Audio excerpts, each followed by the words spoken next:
जय हिंद साथियों, कैसे आप सभी। उम्मीद करता हूँ बहुत ही अच्छे होगा, बहुत अच्छे से अपनी तैयारी भी कर रहे होंगे। देखिए दोस्तों, आज हम बात करने वाले हैं कि कैसे आप अपना 200 प्लस स्कोर ले जाएं। क्योंकि मैंने बहुत कमेंट पढ़े हैं कि 200 प्लस स्कोर नहीं हो पा रहा है, तो वो लोग थोड़ा परेशान है, टेंशन में है कि सर जब अभी 200 प्लस स्कोर नहीं हो पा रहा है तो एग्जाम हॉल में कैसे होगा।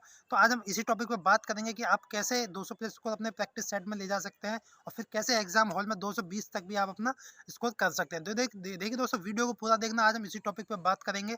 और वीडियो अच्छी लगे तो वीडियो शेयर कर देना और चैनल को सब्सक्राइब कर लेना। देखिए दोस्तों, सबसे पहली बात, अगर सबसे मेन बात की अगर आपके 200 प्लस स्कोर ज़्यादा है तो इसमें आपको सबसे पहले टेंशन लेने की जरूरत नहीं है। देखिए, टेंशन लेने से कुछ नहीं होगा, आपके अंदर डर बैठ जाता है कि अब कैसे होगा मेरा सिलेक्शन, तो इससे कोई फायदा नहीं है। डर से सिलेक्शन नहीं होगा, सिलेक्शन के लिए आपको मेहनत करनी होगी। अब मेहनत क्या करनी होगी वो मैं आपको बताऊंगा। देखिए, मेरी बात ध्यान से सुनना। आप उन टॉपिक्स पे काम कीजिए जो आपके टॉपिक्स मतलब जो आप प्रैक्टिस सेट में लगा दें, जो पर्टिकुलर टॉपिक पे आपके क्वेश्चन गलत हो रहे हैं।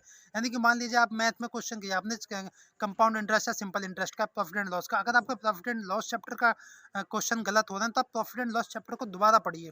सिर्फ जो पर्टिकुलर टॉपिक गलत होता है, आप मान लीजिए हिंदी में समास आपके गलत हो रहे हैं, संधि गलत हो रही है, तो आप संधि को ही पढ़िए। ये नहीं है आप दोबारा दोबारा पढ़ रहे हैं फिर से, और बार बार प्रैक्टिस सेट लगाने से भी कोई फायदा नहीं है जब तक आपका सही नहीं होगा।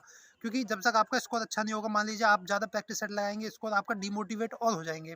तो इसलिए आप कोशिश करें कि पहले उन कंसेप्ट को क्लियर करें जिन कंसेप्ट की वजह से आपका क्वेश्चन गलत हो रहा है।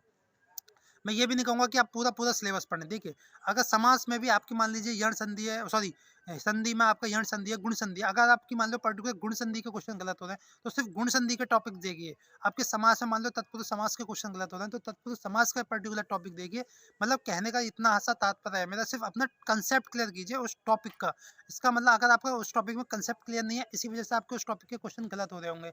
और इसी तरीके से आप रीजनिंग में कर सकते हैं। इसी तरीके से मान लो आप किसी भी पर्टिकुलर सब्जेक्ट में, और जीके जीएस में देखो आप, इतना बड़ा सिलेबस है, आप ज़्यादा इसमें अपना परेशान मत होइए। जीके जीके जीएस को बहुत मतलब स्मार्ट स्टडी के साथ पढ़िए। बहुत ही अच्छा मटेरियल, मतलब कहीं से नोट्स पढ़ लीजिए किसी के, या फिर किसी येलो बुक आती है अंकित भाटी सर की, वो पढ़ लीजिए, लूसेंट पढ़ लीजिए। बहुत निचोड़ करना है, मतलब जो आप जीके जीएस को पढ़ना है, ये नहीं है कि बहुत विस्तार से पढ़ना है। इस तरीके से ज़्यादा करंट अफेयर में आपको मैं पहले ही बता चुका हूँ कि ज़्यादा पुरानी करंट अफेयर नहीं पढ़नी है।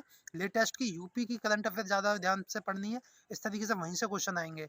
और इसी तरीके से आप अपनी तैयारी को फिर देखना, आप एक बार पहले करके देखिए। अभी एग्जाम में कम से कम 30 से 35 दिन का समय है, तो आप कम से कम 15-20 दिन इसी चीज़ पर काम कीजिए कि आपके जो पॉइंट्स गलत हो रहे हैं, आपके कंसेप्ट गलत हो रहे हैं या क्वेश्चन गलत हो रहे हैं, उनको ठीक कीजिए।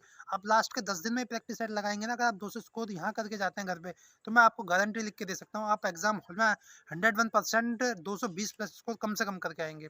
क्योंकि आपका घर पे तैयारी करने का और एग्जाम हॉल में जो आप एग्जाम देते हैं उस पर थोड़ा फर्क होता है। क्योंकि होता है ना कि जैसे बहुत से फिजिकल की तैयारी कर रहे होते हैं तो 5 मिनट से कम टाइम में नहीं आ रहा होता है, लेकिन 2-4 मिनट फालतू आती हैं, तो जब वो ग्राउंड में जाता है मतलब रनिंग करने फाइनल, तो उसके रनिंग कम आती है क्योंकि वहाँ पे एक अलग कॉन्फिडेंस होता है करने का।